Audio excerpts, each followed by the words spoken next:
Movie के शुरुआत में हम एना नाम की एक लड़की को देखते हैं जो अपने रूम में चेलो बजा रही थी, लेकिन तभी उसके रूम के अंदर उसका पिता आ जाता है और उसको एक जोर से थप्पड़ मारता है, जिसके बाद वो उसके साथ जबरदस्ती करने लगता है। तब एना अपने पिता से पूछती है कि वो ऐसा उसके साथ क्यों कर रहे हैं, जिस पर वो एना से कहता है कि मैंने तुम्हारे और तुम्हारी माँ के ऊपर बहुत एहसान किए हैं, इसीलिए अब उन एहसानों को चुकाने का वक्त आ गया है। तब एना खुद को बचाने के लिए उसको पैरों से धक्का दे देती है, जिससे उसके गर्दन में एक नुकीला चीज घुस जाता है और उसकी वहीं पर मौत हो जाती है। अब एना को उसके पिता के मर्डर के केस में अरेस्ट कर लिया जाता है, जिसके बाद पुलिस उसको कोर्ट ले जाती है और यहाँ एना जज को सब कुछ सच बताती है कि उसके पिता ने उसके साथ जबरदस्ती करने की कोशिश की थी और इसीलिए उसने खुद को बचाने के लिए ये सब किया है। लेकिन जब गवाही के लिए एना की मां को कोर्ट में बुलाया जाता है, तब वो जज को बताती है कि मेरा पति एक अच्छा इंसान था, वो एना के साथ ऐसा कर ही नहीं सकता और एना ने जो कुछ भी बताया है वो सब झूठ है। तो इसीलिए अब उसके मां के गवाही के आधार पर एना को 4 साल की सजा सुनाई जाती है। फिर उसके बाद एना को जेल में ले जाया जाता है। लेकिन यहाँ पर आने के बाद एना देखती है कि सभी लोग 2 ग्रुप में बंटे हुए हैं। उनमें से एक ग्रुप व्हाइट कैदियों का है जिनकी लीडर कोडी है और दूसरा ग्रुप ब्लैक कैदियों का है जिनकी लीडर जूली होती है। और अब जो भी कैदी जेल में नए आए थे उनको एक हॉल में ले जाकर खड़ा कर दिया जाता है, जहां पर इस जेल का जेलर आता है जिसका नाम फ्रैंक होता है। और फ्रैंक उन कैदियों को जेल के कुछ नियम समझाता है और साथ ही कहता है कि अगर किसी ने भी इन नियमों को तोड़ने की कोशिश की तो उसे कठोर सजा दी जाएगी, जिसके बाद उन कैदियों को उनके सेल तक पहुंचा दिया जाता है। फिर एना जब अपने सेल के अंदर आती है तब उसकी मुलाकात जेनी नाम की एक लड़की से होती है जो काफी खामोश रहती है।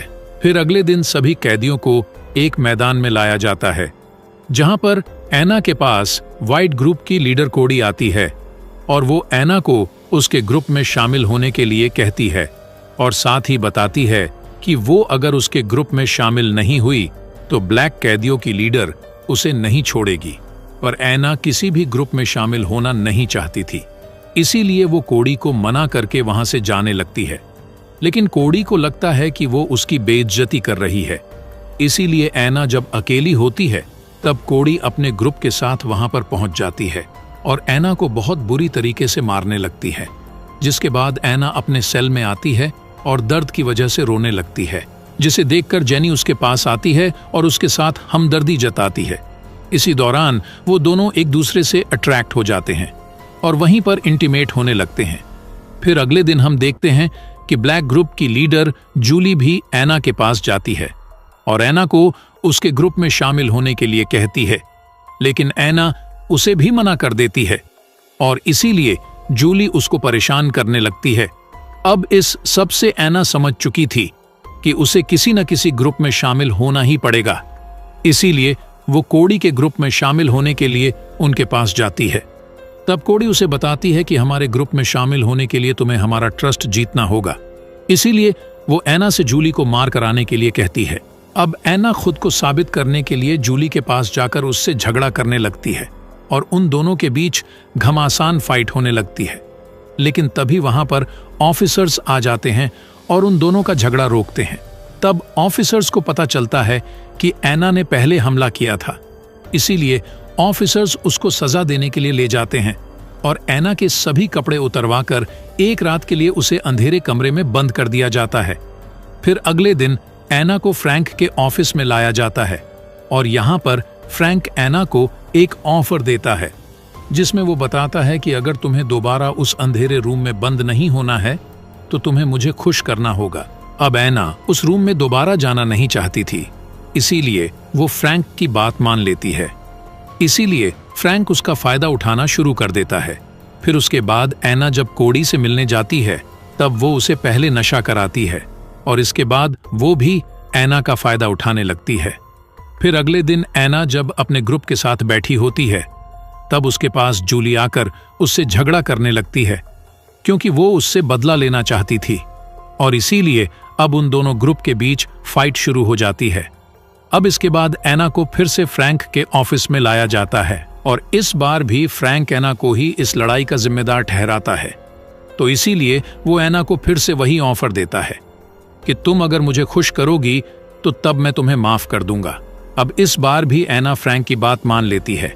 फिर उसके बाद एना जब अपने सेल में वापस आती है तब वो बहुत गुस्सा में थी, इसीलिए किसी बात को लेकर जैनी के साथ उसका झगड़ा हो जाता है और वो जैनी को एक थप्पड़ मार देती है जिससे उसका होंठ कट जाता है। अब ऑफिसर जब सबको चेक कर रहे थे तब वो जैनी का कटा हुआ होंठ देखते हैं और उन्हें पता चलता है कि ये सब एना ने किया है। तो इसीलिए वो एना को पकड़कर फिर से फ्रैंक के पास ले जाते हैं।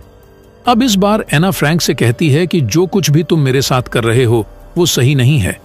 तब फ्रैंक उससे कहता है कि तुम्हें सजा से बचाने के लिए ये तो कुछ भी नहीं है।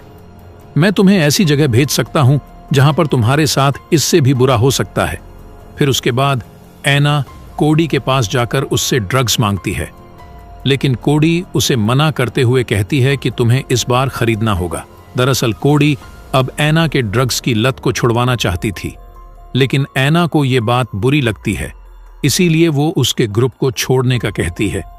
तब ये सुनकर कोडी को भी गुस्सा आ जाता है और वो एना को धक्के मारकर अपने सेल से बाहर निकाल देती है। अब बाहर जाकर एना दूसरी लड़कियों से ड्रग्स का अरेंज कर लेती है और उसे अपने बॉडी में इंजेक्ट करने लगती है।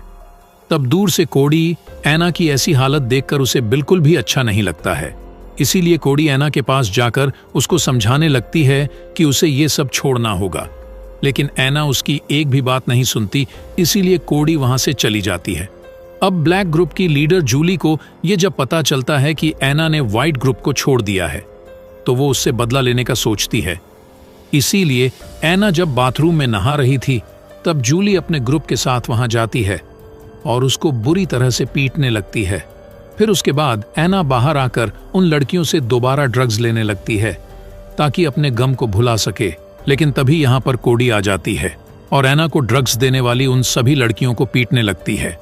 अब थोड़ी देर बाद वहां पर ऑफिसर्स भी आ जाते हैं और ड्रग्स लेने वाले उन सभी लड़कियों को पकड़ लेते हैं, लेकिन एना खुद के गर्दन पर नुकीला पत्थर लगाकर ऑफिसर्स को धमकाने लगती है, पर एक ऑफिसर बड़ी ही चालाकी से एना से वो पत्थर छीन लेता है, जिसके बाद एना के सभी कपड़े उतरवाकर उसको 3 दिन के लिए उसी अंधेरे कमरे में कैद कर दिया जाता है।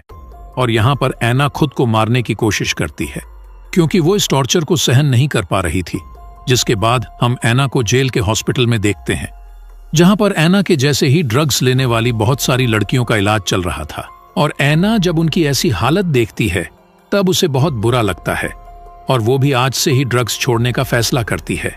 अब जेल में एना की माँ उससे मिलने आती है और वो एना को बताती है कि मुझे मेरे पति के बारे में सब कुछ पता चल गया है कि वह अच्छा आदमी नहीं था और मैंने तुम्हारे खिलाफ कोर्ट में गवाही देकर बहुत बड़ी गलती कर दी है, इसीलिए मैं अब अपनी गलती सुधारना चाहती हूँ। जिसके बाद एना फ्रैंक के पास जाती है और उससे कहती है कि तुम्हें मेरे शरीर के साथ जो कुछ भी करना है कर लो, लेकिन इसके बदले में तुम्हें मुझे उन लड़कियों के ग्रुप से बचाना होगा। तब फ्रैंक इस बात के लिए मान जाता है। अब कोडी को जब ये पता चलता है कि एना ने हमेशा के लिए उसके ग्रुप को छोड़ दिया है तो वो उससे झगड़ा करती है और उसके फेस में एक कट मार देती है। फिर उसे हॉस्पिटल लाया जाता है। तब उससे मिलने के लिए फ्रैंक आता है और वो एना को गलत तरह से टच करने लगता है। तब एना के पास खड़ी नर्स ये सब देख रही थी और एना को भी समझ में आ चुका था कि फ्रैंक उसकी कोई मदद नहीं करने वाला है और वो सिर्फ उसका फायदा उठा रहा है। इसीलिए फ्रैंक के जाने के बाद एना उस नर्स को सब कुछ सच बता देती है। तब वो नर्स उससे कहती है कि मेरी बहन का पति गवर्नर के लिए काम करता है, इसीलिए वो तुम्हारी मदद जरूर करेगा। लेकिन फ्रैंक उन दोनों को बात करता हुआ सीसीटीवी में देख रहा था, इसीलिए वो एक कैदी को भेजकर उस नर्स को मरवा देता है और फ्रैंक हमेशा ही एना को जेल का कोई ना कोई नियम तोड़ने के लिए फंसा देता है ताकि वो एना का हमेशा फायदा उठा सके। उसके बाद एना को पता चलता है कि कुछ ऑफिसर्स उससे पूछताछ करने के लिए आने वाले हैं और एना चाहती हैं कि किसी तरह वो फ्रैंक की सच्चाई उन ऑफिसर्स के सामने ले आए। इसीलिए वो कोडी के पास जाकर फ्रैंक की सच्चाई बताती है और उससे मदद मांगती है। तब कोडी उसको एक फोन देती है और उससे कहती है कि अब फ्रैंक जब भी तुम्हें अकेले में बुलाएगा तो तुम उसकी सारी हरकतें इस फोन में रिकॉर्ड कर लेना। और इस बार जब फ्रैंक एना को अकेले में बुलाता है तब वो फोन के अंदर सब कुछ रिकॉर्ड कर लेती है। फिर अगले दिन जब ऑफिसर्स उससे पूछताछ करने के लिए आते हैं तब एना उनको फ्रैंक की सच्चाई बताती है, लेकिन कोई भी ऑफिसर्स उसकी बात पर यकीन नहीं करता है। इसीलिए एना उस रिकॉर्डिंग को उन सभी ऑफिसर्स को दिखाने लगती है। तब इस रिकॉर्डिंग को देखकर उन्हें यकीन हो जाता है कि एना सच बोल रही है, तो इसीलिए फ्रैंक को गिरफ्तार कर लिया जाता है। और अब एना की इस हिम्मत के लिए वो ऑफिसर्स उसकी काफी तारीफ करते हैं और साथ ही एना को जमानत भी मिल जाती है, जिसके बाद वो जेल से निकलकर अपनी मां से मिलती है। और आखिर में हम देखते हैं कि एना एक चर्च में सेलो बजा रही है और इसी के साथ ये मूवी यहीं पर खत्म हो जाती है।